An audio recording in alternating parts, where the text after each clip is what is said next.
Hi, what's up guys, and welcome to another video. So in this video, we're gonna be talking about the primary switch, secondary switch, and how to set up if you already have the new OLED model of the switch, or if you purchased a new version 1, version 2, or switch lite. So whichever switch you have, this will help you. So by the way, my name is Ace, and I'm gonna be covering a lot of Nintendo Switch stuff in this channel. Also games regarding Nintendo Switch. So if you do like that, please hit the like button of course, and if you like that kind of stuff, please subscribe and hit the notification bell for notifications about this channel. So without further ado, let's get on with the video. Ayan, so to start off, let's just talk about the primary switch. So, ano bang ibig sabihin kong primary switch? So, this is my primary switch. This is my original version 1. As you can see, I have here all my games, digital purchases, and nakasave din dyan kung walang cartridge or whatnot.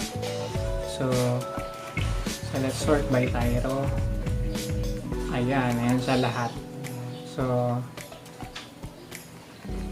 ayan. So, medyo marami-rami, di ba?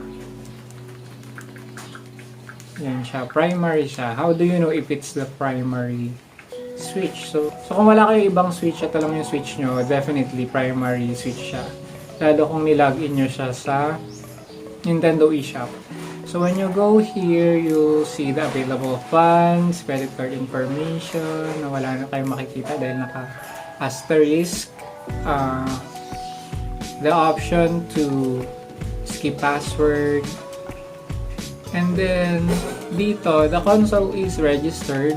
So, nag-ano ba siya? Teka, nag-focus pa siya. Ayun, hindi pala nag-focus. So, ayan. So you can see here that the console is registered as your primary console. So definitely this is your primary switch. So ano ba ang kagandahan ng primary switch? If you have the primary switch, let's just go back to the home screen. So you can see here, there's a lot of profiles here that can use this switch, including the downloaded games from the eShop. So it's not limited to my own profile. Example, Monster Hunter Generations, and I'm Gem halimbawa. So if I'm Gem and I want to play this, I can choose my profile and no problem, I can play that game using my own profile. So yun yung kagandahan ng primary switch. And kahit na offline kayo, syempre kung online games, definitely dapat mag-online kayo. Pero kung primary switch, it doesn't require you to be hooked up to the internet for checking. Kasi yung secondary switch, which we will talk about later, it will check if you can play the game. And I think that covers it all for the primary console. So paano naman if you have the secondary switch or secondary console already and there is a conflict? I will discuss this later. But I've been playing the demo version of Monster Hunter Stories 2, and then when I flopped the card on the OLED model, so wala yung trial version, so I encountered an issue na hindi ko makuha tong save ko dito sa Stories 2 sa demo, which can translate over to the actual game when you purchase it. So if you have a game that you need to transfer the save file, so just press the plus button and then go to manage software, and transfer your save data. So, ang ginawa ko on my OLED and here is I go to the same menu. So, transfer your save data. So, since this is where the save data will be coming from, I will choose the send save data to another console, which is yung OLED, diba? So, galing dito sa version 1, so I'll choose here my profile kasi galing dun yung aking save. So, pipiliin mo siya. Ayan, lalabas yung menu. Ayan, pipiliin mo kung alin yung isa-send mo. Or pwede rin i-download nung isang switch nyo if you backed it up on the cloud. So, backup, save data found. So, that's how you get it. So, on the same screen sa inyong new console, you go to save data cloud and then you have the option to go here. So, you can click this and you can download your save data from the cloud if you're connected to the internet. Okay, so let's go to the OLED so I can show you how to create a secondary account. Alright, so right now we are here in my station and we're gonna look at how to set up your new OLED switch or your new switch version 1, version 2 or switch lite, whichever you prefer. How would you do that? So if you already have your switch with you, so definitely when you turn your switch on, it will ask you to create a profile like this one. So my brother created this one. He just named one Ace and the other Gem. So let's just open his profile. So since nakalink na yung profile ko dito, so it already have my information here, my friends and all. Nandiyan na yan, nakalink na yan. So, done na yun. So, pakita ko na lang sa inyo kung paano nyo siya gagawin. Here's what you're gonna do. Pwede naman directly ilagin nyo na agad yung account nyo dun sa switch na gagamitin nyo. Since it's gonna ask naman directly if you already have a Nintendo account, right? So, in this case, I wasn't around when this switch came and I had to link my account to the profile that has been created on this switch OLED. So what I did was I went to this tab. So definitely nakalagay lang Ace, pero in case I'm not Ace, halimbawa I'm Gem, right? So in case I need to connect my profile, you just go to profile, of course, and then you go to link Nintendo account. So it's gonna ask you about your password, definitely your password, and it's gonna send you a one-time pin on your email. So be ready with that. Be ready with your password. Be ready with your email, because it's definitely gonna check if you're the person that's linking the account on this one. So once that's done, this will be your secondary switch automatically if your previous profile is already logged into another switch, in which case the one that I showed you earlier, that was my primary switch. And to check if this is my secondary switch, all you have to do is go to the eShop, log in with your account. You can do that, no problem. And once you log in, you can check if this is your secondary device or console or switch. You can see here, let's go down to the part where it says that it's the primary console. It's not my primary console as of the moment, because a different console is registered as your primary console, it said. So paano kung gusto nyo na ito yung gusto nyo maging ang daming gusto, no? So paano kung ito yung gusto nyong maging primary switch? That's easy as well. So on your primary switch or primary console, what you're gonna do is go to this part and then hit the register, and that's it. Ano ang advantages and disadvantages of having a secondary console. So, disadvantages muna tayo, sige. So, disadvantages, every time you click on or try to play any game, na-experience ko to kahit dito sa sa naka-cartridge ako, it's gonna check if your profile is playing on your primary console. So let's try to get into Monster Hunter Stories 2.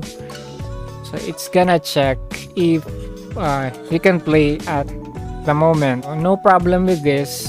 You just need to start the software kasi alam ko naman na nandito yung talagang actual save data ko. Pero just to show you, let's start software and let's check if my load or my save game is here. So yan, ito siya.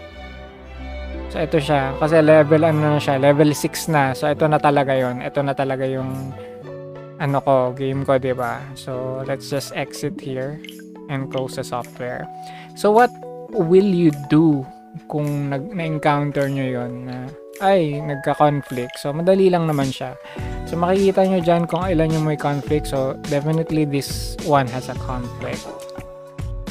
And then a while ago I showed you that you should transfer your save data manually kung may conflict na, definitely sa cloud.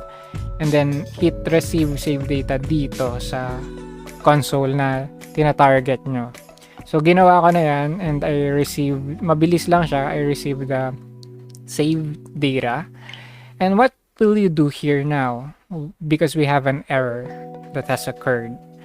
Nakakita siya ng save game na nasa cloud and then iba yung nakasave dito sa console na to. So what will you do is hit that error. So both automatic backup and automatic download are currently unavailable due to data conflict.